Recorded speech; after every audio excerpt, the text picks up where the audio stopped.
Bu gece çok rahat yatıp ağır oyandım, sen deme.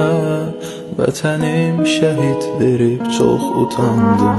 Bir ana kimiyəm, həm qürurlu, həm yaralı biriyəm. Vətənim kimiyəm, bir yanım qan, o bir yanım göz yaşı.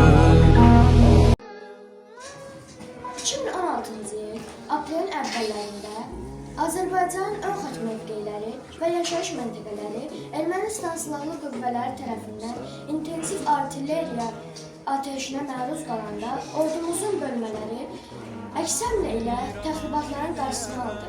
Bu, aprel döyüşləri kimi tarixləşdi. Amma döyüşçülərimizin şücaəti qarşısında düşmən nəticəsinə nail ola bilmədi. Onların əlavə qüvvələr göndərməklə hücumu davam etdirmək planı da baş tutmadı. Bu bir daha onu göstərir ki, aprel döyüşləri Ermənistan təxribatı edir. Əks hücum əməliyyatında qarşımızda hansı hədəflər durmuşdursa, biz o hədəflərə də çatdıq.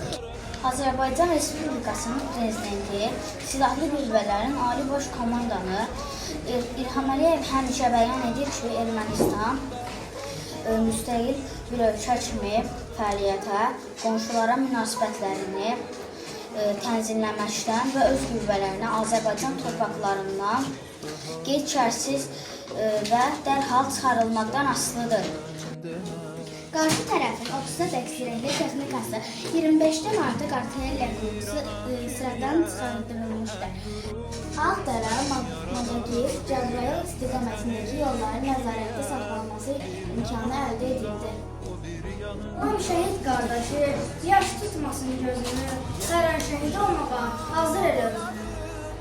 Dondu canımız, torpağımıza, hər qarış tutuyadır, ana vətənli, soylu atalardan doğular, aprel döyüşləri bir imtihandır.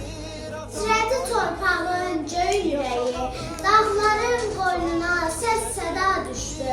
Vüqarla baxırdı dərələr, düzlər, buludlar yalvarıb ayağa düşdü. Şəhid atası, sən necə qürurlusan, dağ boyda ağlı gedib, yenə də diş durmusan. Düşmənin təqribatı öz başında çatladı, aprel döyüşləri ilə təzə tarix yarandı.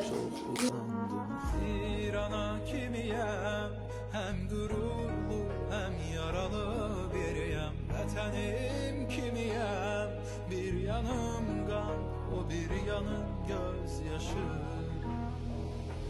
Yenə bir uşaq oyanıb, gözü yaşlı axtaracaq atasını. Bir ana oyanıb, qoxlayacaq oğlunun paltarını.